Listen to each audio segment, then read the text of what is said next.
Halo semua, kali ini kita mau ngajak kalian jalan-jalan ke sebuah tempat yang super misterius di Garut, Jawa Barat. Namanya Pasir Lulumpang, sebuah situs prasejarah di mana sejarah dan mitos itu kayaknya nyampur jadi satu. Kedengarannya aneh ya, tapi di Pasir Lulumpang, justru di saat sunyi, banyak banget suara yang bisa kita dengerin. Inilah yang bikin situs ini tuh benar-benar memikat, bukan cuma buat para arkeolog, tapi juga buat warga di sekitarnya. Katanya nih, kalau kita ada di sana pas malam Selasa atau Jumat, kita bisa dengar suara alunan gamelan loh, entah dari mana asalnya. Terus ada juga cerita soal kuda sembrani, kuda terbang mitologis, yang suaranya kedengaran lagi lari di malam hari. Nah, yang paling unik, ada mitos tentang sosok gaib yang suka ngetok pintu rumah warga buat pinjam panci. Unik banget kan? Oke, cukup soal dunia gaibnya. Sekarang, yuk kita bedah bukti-bukti nyata yang ditinggalkan sama leluhur kita. Dari mitos, kita pindah ke dunia arkeologi. Sebetulnya, namanya sendiri itu udah jadi petunjuk besar loh. Dalam bahasa Sunda, pasir itu artinya bukit. Sementara lulumpang itu ya lesung, alat buat numbuk. Jadi gampangnya, pasir lulumpang itu artinya bukit lesung batu. Kalau kita ke sana, yang paling kelihatan jelas itu adalah struktur yang namanya punden berundak. Eits, tapi jangan bayangin piramida gede kayak di Mesir ya. Ini lebih mirip kayak tangga raksasa yang dibuat dari tumpukan batu di atas bukit. Dan struktur inilah kunci buat ngebongkar tujuan sebenarnya dari tempat ini.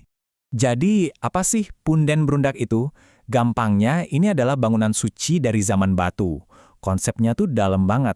Mereka percaya semakin tinggi terasnya, semakin dekat mereka dengan dunia roh, dengan para dewa. Ini semacam tangga spiritual buat berkomunikasi sama arwah leluhur mereka. Nah, di Pasir Lulumpang ini ada dua punden utama.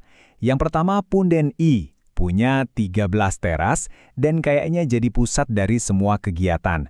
Soalnya disinilah paling banyak ditemuin artefak-artefak ritual. Terus ada punden 2, yang lebih kecil, cuma 9 teras. Kemungkinan besar sih ini cuma bangunan pendukung aja buat upacara utama di punden I. Dan tentu saja, sesuai namanya, di sana itu banyak banget lesung batu. Sejauh ini ada 7 batu lumpang berukuran besar yang udah berhasil diidentifikasi. Keberadaan lesung-lesung inilah yang jadi ciri khas paling kuat dari Pasir Lulumpang. Oke, kita udah tahu apa aja yang ada di sana. Pertanyaan besarnya sekarang, buat apa sih semua ini dibangun sama mereka? Nah, kita bahas teorinya yuk. Iya kan? Kepikiran nggak sih, kenapa orang zaman dulu repot-repot banget numpuk batu jadi punden bertingkat dan ngelubangin batu-batu segede gaban? Jawabannya ternyata ada di dua fungsi sakral yang super penting buat kehidupan mereka. Jadi intinya tuh ada dua. Pertama, ini adalah tempat pemujaan. Punden berundak itu altar raksasa buat menghormati roh nenek moyang. Kedua, ini pusat ritual pertanian. Lubang-lubang lesung itu bukan buat numbuk padi sehari-hari, tapi buat upacara khusus sebagai tanda syukur atas hasil panen yang melimpah. Mirip-miriplah sama upacara adat Serentahun yang masih ada sampai sekarang.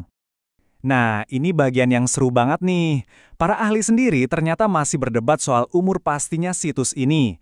Ada kubu yang bilang ini dari zaman Megalitikum, sekitar 4.000 tahun sebelum Masehi, dilihat dari bentuk pundennya.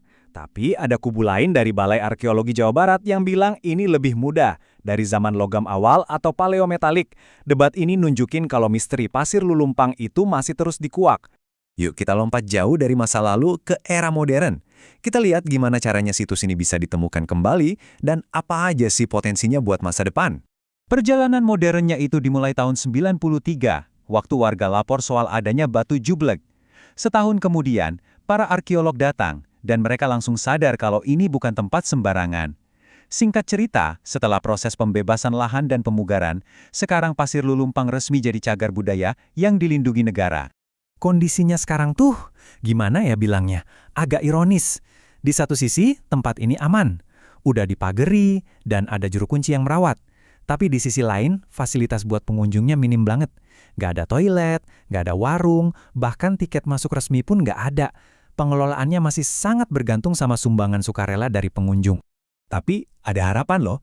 Pemerintah, lewat Menteri Kebudayaan, udah ngasih sinyal komitmen buat melakukan riset yang lebih dalam. Tujuannya jelas banget. Mengubah Pasir Lulumpang dari yang tadinya cuma tumpukan batu kuno menjadi pusat pengetahuan dan destinasi wisata budaya yang bisa dinikmati semua orang. Bahasan kita sampai di sini. Dan kita tutup dengan satu pertanyaan. Pasir Lulumpang ini kan saksi bisu dari peradaban yang udah lama hilang. Setiap batu, setiap terasnya, itu pasti nyimpan banyak banget rahasia. Coba deh bayangin, kalau aja batu-batu itu bisa ngomong, kira-kira cerita apa lagi ya yang bisa kita pelajari tentang nenek moyang kita? Terima kasih sudah menyimak,